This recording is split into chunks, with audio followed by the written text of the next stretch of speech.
Hi, I'm Mickey with Cat and Mouse Astrology, and I'm here to give you a brief update on the new moon in Pisces. This is February the 27th, 2025, depending on where you are on the planet. So, this new moon at 9 degrees is a watery, culminating, beautiful new moon that addresses our aspirations, our dreams. It gets kind of into the depths. It's also something that brings up things from the past and pulls us into a future, hopefully, a good new future that we want to head into. So, this new moon has interesting things going on with it. It is trine Mars, which is a very powerful planet right now, still at 17 degrees and has been for a long time. It's holding a hum. It's holding a hum, and it's taking us into a new future that we have been preparing for since last September. So, with Mars moving now over territory that it's already covered, it's allowing us to give a revamp, to reinvigorate something wherever cancer is in your life. And it's being highlighted by this new moon at 9 degrees, saying, yeah, this is the time. This is the time you can actually pull your thoughts together, actually get the motion rolling, get the ball rolling again, because for a while that ball was maybe rolling backwards. It wasn't going forwards, but now it's rolling forward. So we can direct this. This new moon is also square Jupiter. So be careful not to make things too big. As we move forward, we tend to want to take on more than we can chew. Don't take on more than you can chew. Go slow with this new moon. And we want to go slow because this new moon has Saturn very closely aspecting Mercury, and Mercury and Saturn together are saying, slow your speech down, slow your communication down, slow your plans down. Let the messenger work in a way that catches up, because again, Mars has been going back over things since early December, and really since September, when Mars started this journey. So take it easy, take it slow. We also have an aspect with Venus, and that's a square with Mars, which, the love that Venus wants to offer Mars is ameliorated by Venus being in Aries, where she's a little bit of a tough cookie. And Mars and Venus, are not in their, they're at their sparring best. Venus can be adding, beautifying the what we want to take forward in the future, but this is a combative aspect with Venus. So beware that what you're trying to beautify, um, maybe the action is required before we can come back and look at how we can make it pretty, if that makes sense. Maybe we have to do something before we can um, spruce it up. An example, if you've ever cleaned, a really messed up house or something, sometimes you gotta clear stuff out, which makes a bigger mess before you actually clean stuff up. You make a bigger mess. Why is it a bigger mess in here? Well, I'm cleaning up. It's true with editing too. Sometimes, the editing process, with Mars, you're cutting, but it beautifies it. And so Mars and Venus together gives us some interesting aspects. But overall, this new moon reflects an end in a beginning and the beginning in the end. And I'm going to read you a brief passage from the Celtic Tree Oracle by Liz and Colin Murray. And this addresses this is from the Awam alphabet. It is representing the tree Rhuis, which you probably know of as the elder tree. So here's a little bit of folklore about Rhuis. Folklore holds that it is unlucky to use elder for a child's cradle, which should always be made out of birch for a new start and inception. In the Awam calendar, the elder rules the 13th month. This is, in fact, a short 3-day period, a makeup month, if you will, ending in Samhain, at the last night of the year known as Halloween, meaning that the first night of the year in the Awam calendar is Beltane, and that is May 1st. The new year on the 1st of November, sorry, the spring beginning at May 1st. The new year on the 1st of November and the month of the birch is where we are beginning. The elder, with its distinctive, easily hollowed, pithy stems, is a tree of regeneration. It regrows damaged branches readily, and it will root and grow rapidly from any part. So the elder is a tree that is regenerative. It's a tree that's wonderful for when we think about the spring, when you want to root something and grow something, start new plants. And going on to the history and the folklore, the island of Angsley, Mona, was known in pre-Roman times as Mona Mam Simru, meaning Angsley, the mother of Wales. This was because it was flat, mild in climate, and fertile. It fed the rest of the country and was the granary, the breadbasket that provided nourishment for everybody around there. It was also remembered as the site of the massacre of the last of the Druids by the Romans. Although they fought fiercely and fanatically, few Druids escaped the power and the leadership were effectively ended.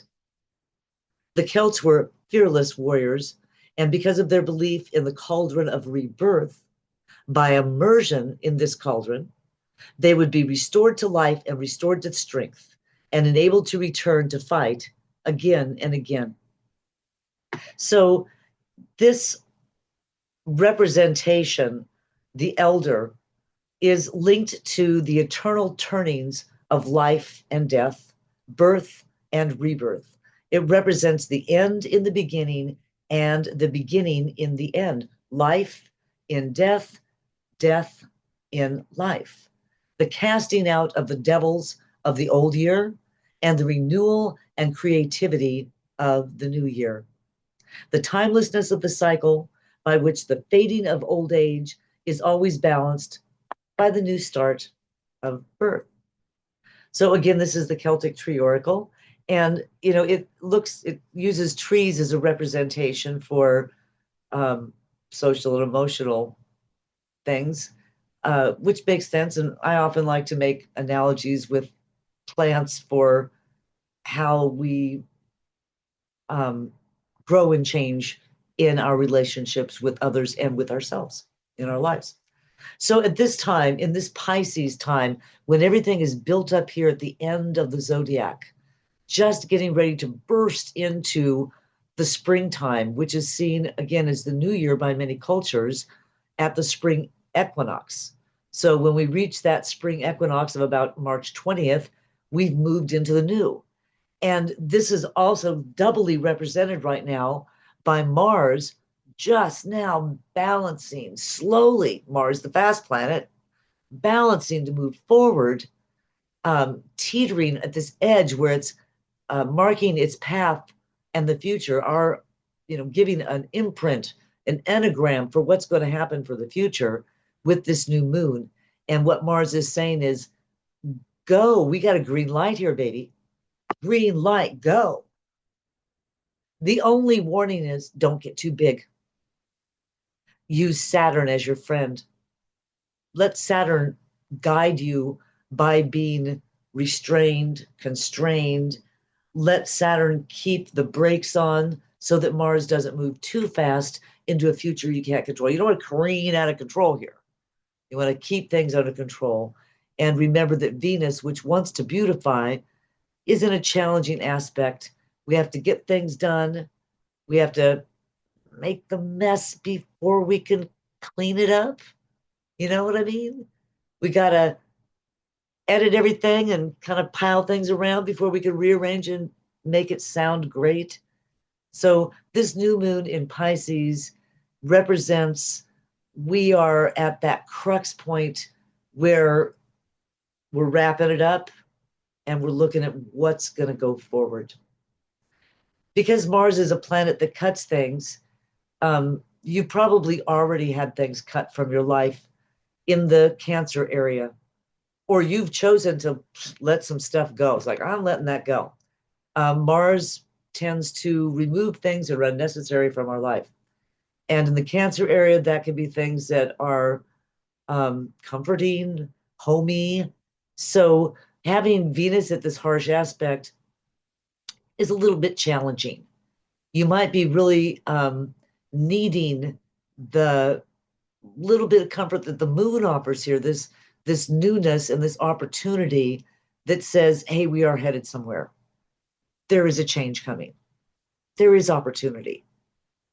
There are things that can happen that are good in your life, and make sure to follow the advice of Seneca from, I don't know, that Greek Stoic many hundreds of years ago, if not thousands, who said, make two different lists for what you're doing. Those things you can control and those things you cannot control. Now focus on those things you can control. And those things you can't control, don't bother your little head over it because you can't control it. That is one way that we can be effective with our Mars and build ourselves a new future that can be beautiful when we get an opportunity to, get in there and paint those walls after we cleaned the room, right? When we get a chance to get in there and, polish the writing after we've edited out the things that needed to go. So one more thing I want to read you real quick, and that is what is 9 degrees of Pisces from Dane Rudyard's Sabian symbols. So let me give you that real quick. So the Sabian symbols, usually Kat does that, and she'll be back with us next time. She's been away. I'll let her tell you about her exciting long trip. So here is 9 degrees of Pisces. A jockey spurs his horse, intent on outdistancing his rivals. The important point here, the focus is the intense mobilization of energy and skill in the drive for success in any social performance affected by the competitive spirit. So again, here we have Mars. Mars is competitive.